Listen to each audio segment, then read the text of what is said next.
Hi y'all, we live. We're taking apart a laminator machine because we got a couple of these little laminated units right here caught, and it decided to kind of melt them together. And so in any event, if you ever wondering how to take a who's this made by? TruLam laminating machine apart. That's how you do it. First you get you a little Phillips head screwdriver. The screw's longer than I thought it was. You take out the one screw that's about 60 feet long. Did you get it squared away? Power supply. Hey, here's a drop cord. That's what you need whenever you're trying to plug one in, is a handy dandy drop cord. I got one right here, my friend. We don't need it. I want you to have it. I'm pretty sure you do. Appreciate you being generous. Pretty sure you want it. There you go. Uh-oh. If y'all need it, I really don't need it. It's all for you, my friend. All right, here we go. Back to the task at hand. That was a previous unit right there, model we just took apart. Some remnants of some one of our tags that didn't quite make it. And some of the screws. Somebody put the wrong screws. Who could that have been? Wow. That is a screw and a half right there. Did you need that in there? No. I'm gonna take that out. I was checking these to see how they were, and they're the ones that are not supposed to go there. Let's check and see how these work.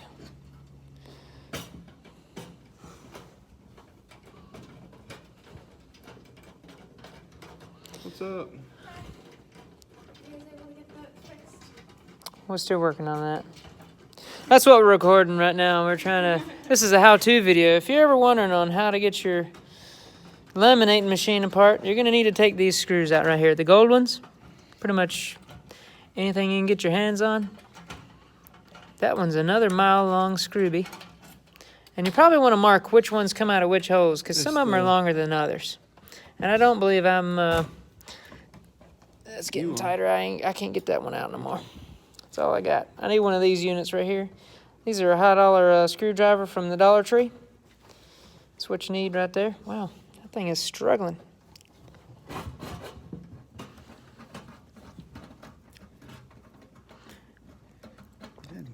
Almost there, almost there. I feel like we're getting closer. Probably right. While you're playing with that one, I'm going to work on this one. Sometimes this is a team effort, you know what I mean? Make sure you can knock this thing out. Out of the park. You definitely don't need the long ones in there. And it sounded like there's a couple of screws that just dropped out. I think it's the springs. Springs. There were a couple of springs that went in it at one point in time, but I don't think they're in there anymore. They go in the middle section. Start.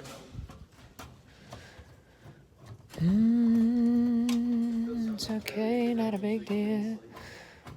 There we go. Once you get the 30-foot screws out. Oh, yes. They left the springs just floating around in there. Sure did. Every single last one of them. There's also one of these units. I'm not sure what that's for. It's a threaded something or other. There's another spring right there. You can see we've got some char action right there on the rollers. Now you got to take your screws part off right there.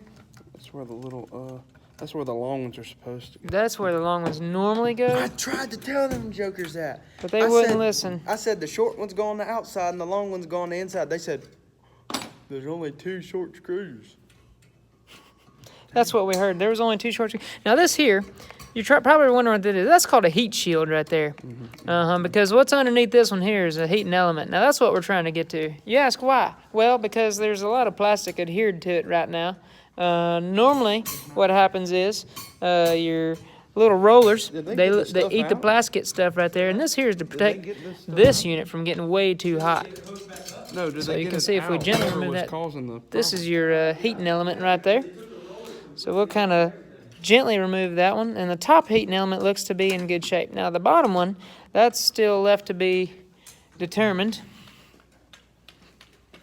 As you can see, here's all your motor workings. Your power comes in here. There's an on-off switch in the back.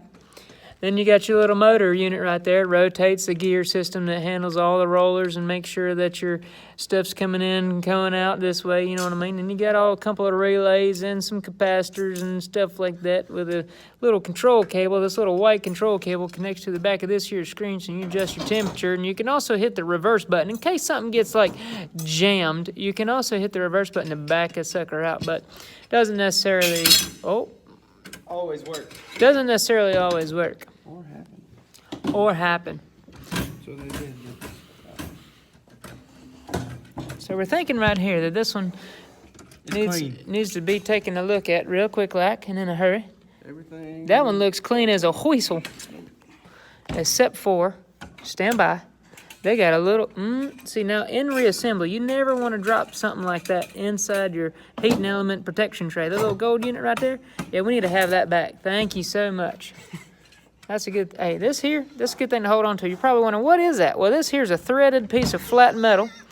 And what that does is it allows your screws to have something to screw to, and it holds two things together, kind of unit. Questions and comments, concerns, cuss words at any point right now?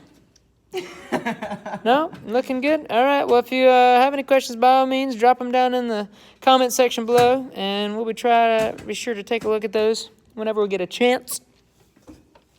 Daniel, how's it coming so far? It looks like you got your gearing mechanism tied in correctly like it's supposed to be. Looks great. Looks like you had a grot Tim. Grot Tim. This one ain't lined up. Now this one, on the other hand, doesn't look like it's lining up. I could be wrong. Yeah, it looks like your little. on your fingers there, do ya? What you got to do is you got to line up. See, here's the deal. That's what we're working on. You see how it's got two grooves in it? You want the one on the outer groove right there. Am I wrong? This one's. But now that one, on the other hand, let's take a quick look-see here. Let's take a. Oh, this screw. Where the screws, I mean, you need the springs on that G unit. Mm-hmm.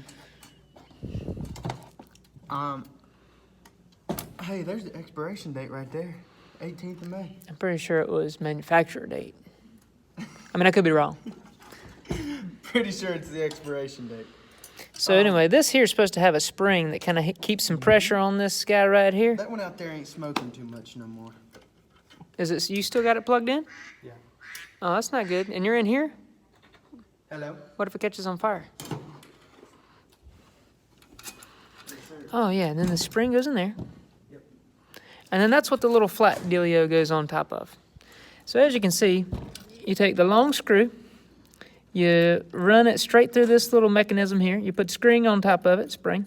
And then you get your little flat washer mechanism unit that we got that was hung inside of the other piece. And then you tighten it from the bottom. Then you tighten it from the bottom. That's obviously mechanically, it's going to keep this thing from spinning because it's up against a flat surface. And when you tighten that thing down, it kind of puts a significant amount of pressure on this guy right here.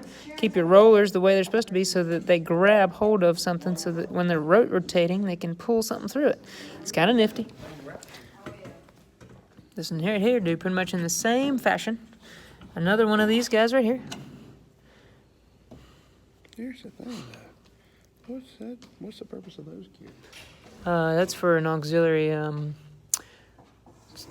attachment of some sort. All day yesterday. Yeah, that's why we're recording a video. How's David Hayes? Good. Good deal. So yeah, put your little spring mechanism dealio right here. You get you another one of them long screws about this size.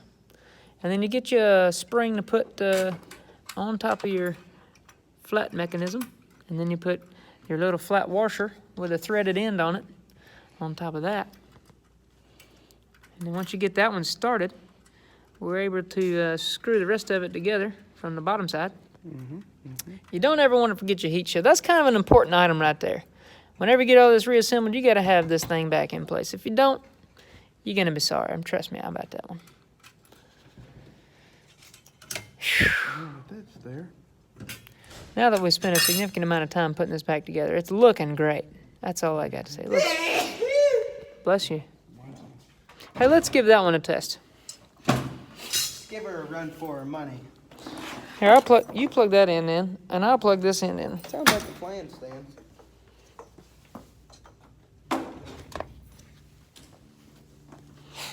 191 degrees in here. Wow. Warm. Yep, a little bit of heat going on right there. Mm-hmm. Can you see the heat? 191 degrees. That's good. 193 degrees. 4 or 5. We gotta make sure we got these in there correctly, because you wanna, when you push this in. It's got it right on top of it, right? And the same thing with this. This goes in the opposite direction like that. Yeah, like that. Yep. There's a flat side that comes like a 90 degree straight up, and this here is like more of a 45 degree angled out that way. You want the two kind of open at a mouth like that, and then on this side you want it kind of a flat wall. That's what you're aiming for. think we did So our when you job, put stuff boys. in, it accepts it easily and it spits it out nice and flat. I think we did our job, boys. Yeah, it looks like a fresh set of rollers right there. Just got to reassemble this thing. What you think? Might give her a good clean. Put it in the off position.